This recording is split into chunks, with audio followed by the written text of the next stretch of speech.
Hi sisters! James Charles here and welcome back to my YouTube channel. As you guys can see, today we're joined with a very special guest, Jefree Star. Hi! And I'm so excited. We have been wanting to film together for such a hot minute now. So Jefree Star finally speaks out on this whole turmoil of a situation. Hey guys, it's Murad Murali. Hope you guys are doing well today. Yet another video on this particular story that just keeps on updating and updating and updating. Hopefully you guys are doing well this evening, and do follow me on my Instagram, of course, Murad_Murali, and don't forget to click that button and subscribe.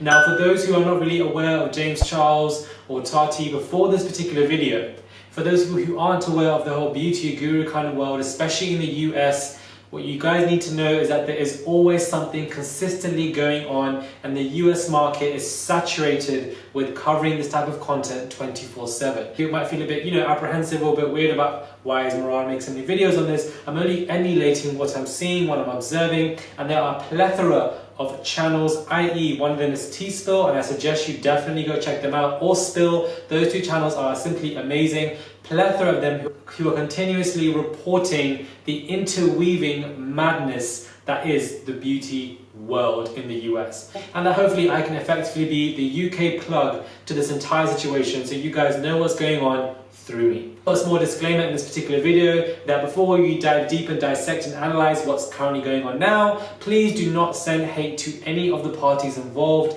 I'm simply here to report on what is going on from an unbiased perspective to an extent. Please don't send hate. Thank you. So Jefree Star posts a tweet and he says, "There is a reason that Nathan banned James Charles from ever coming over to our home again. There's a reason why I haven't seen him since Glam Life Guru's birthday in February. He is a danger to society." I told you that the beauty world is crazy. Like, they just be doing and saying everything. Everything Tati said is 100% true. Okay, now, first and foremost, I'm glad that he has announced and expressed something, because he too has unfollowed James Charles. And with these other beauty gurus, especially like him, he is obviously massive, irrespective of his controversial past, similar to James Charles. He is also very big and now the most followed beauty guru out there, because James Charles' subscribers are falling still. And it's refreshing to see what his stamp is and where he's coming from in his perspective, because everybody likes to speculate on what people are thinking. And from that perspective, people don't need to speculate anymore, because Jefree Star has finally reflected what he's saying. For today's video, we're going to be doing an episode of Style Swap. I can't believe Sister James got me over here. We're going to go out of my comfort zone, and we're swapping. We're swapping. Tell me how it's going. Okay, so basically a Style Swap is a series that I do here on... Now, I feel like there is some truth to what Jefree Star is saying, but at the same time, I do feel like there is some form of exaggeration. I don't feel like he can be a danger to society. However, you can play that to different perspectives. He does have still 14 million subscribers, and over 80% of them, only 80% of those, I believe, are 10 to 15-year-olds. Very young individuals, very young people, and you can argue what role model is he creating for these people if he's constantly putting out tweets about how he wants to do X, Y, Z to straight boys, or how people are coming out. They are making these videos and saying how they have been physically harassed by this particular individual. A series that I do here on my channel where I pick another friend in the beauty community, and we are not only going to challenge each other with doing one of each other's iconic looks, but also trade makeup bags as well. Wow. So it's just going to be like a little bit of a chit chat. Get ready with us. We have a lot of tea to spill. Scalding tea to spill today. For sure. Should we show each other the looks we picked out? Let's do it. Let me pull mine up. Ready? 1, 2, 3. How they feel physically uncomfortable. So from that perspective, I do understand where he's coming from, but at the same time, I don't really see him as a danger to society. I feel like, that is some, this ain't no war. Ain't nobody dying out here. This isn't no like some seriousness. I feel like there's some slight, exaggeration there. I'm not trying to obviously disassociate blame from James Charles. I'm just trying to be a bit level-headed here. I feel like it's very important to be level-headed when we have these whirlwinds and tornadoes of situations that keep going on. Mine up. Ready? 1, 2, 3.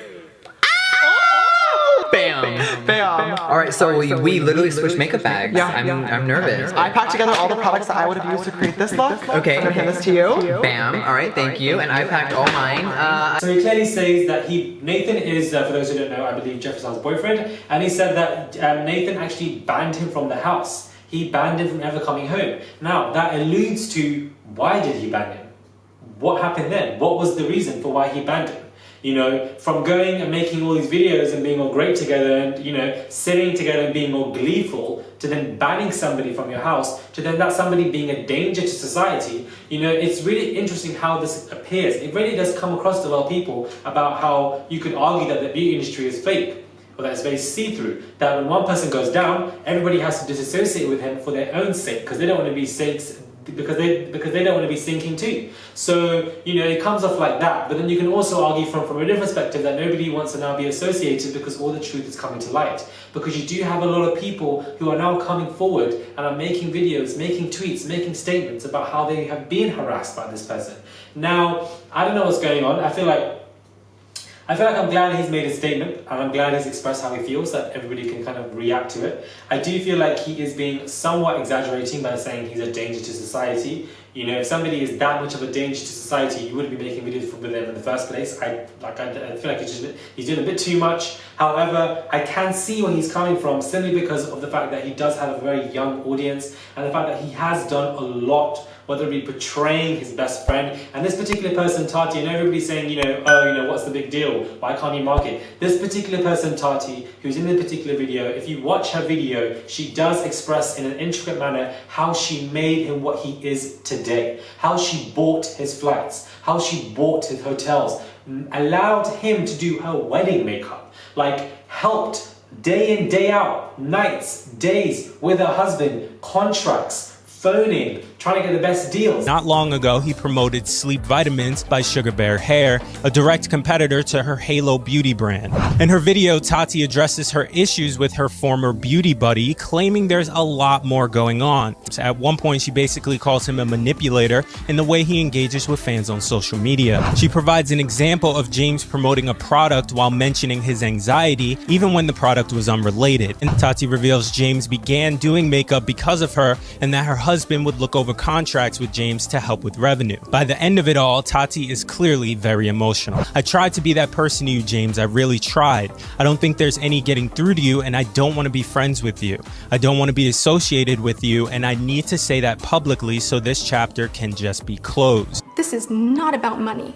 You don't get to the success that James Charles has without knowing how to work someone, and I don't want to be worked. If I'm doing that for somebody and then I'm seeing that person saying to me, I won't promote XYZ because it's a competitive brand, and then I'm seeing you doing it, I'm going to be pissed. I'm going to be upset. And you know, people are saying James Charles needs to grow up. But has he ever grown up? Has he ever grown up as an individual? He's been stuffed into this particular world. So that, I feel like, needs to be contributed to this conversation as well. And I feel like everybody has space to grow. Nobody's perfect, and I just feel like some people need massive lessons like this so that maybe they could learn. Do I think he will? Probably not. Do I think this will get people will forget this within a month and a half's time, and he'll slowly climb back up? Most definitely, because people obviously, you know, go into the next chapter. So people need to understand how oversaturated the beauty world is in terms of the content being displayed. People are putting up videos constantly. So if people are wondering why is Murad talking about the situation in such a, you know, in-depth manner, I'm only emulating and reciprocating what is going on in terms of everybody else who continuously puts out content in relation into these topics. They make in-depth videos, they reflect situations, and I feel like if you want to come out with content in relation to this, you have to mirror or either be better than anybody else who's also doing the same thing.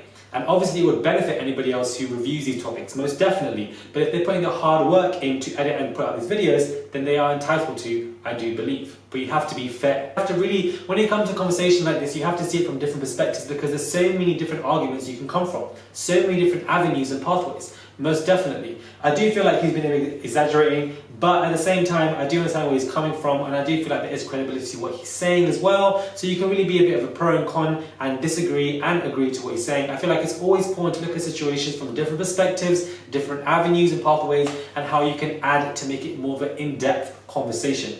Do you guys think he's being exaggerating from what he's saying, or do you guys agree completely? Do let me know, please. Do comment down below on what your thoughts are on Jefree now making a confirmed statement. I would massively appreciate it. Do follow me on my Instagram, Murad_Murali. I would massively appreciate it. And follow me on my, and do subscribe. Click that button, subscribe. And I will catch you guys soon.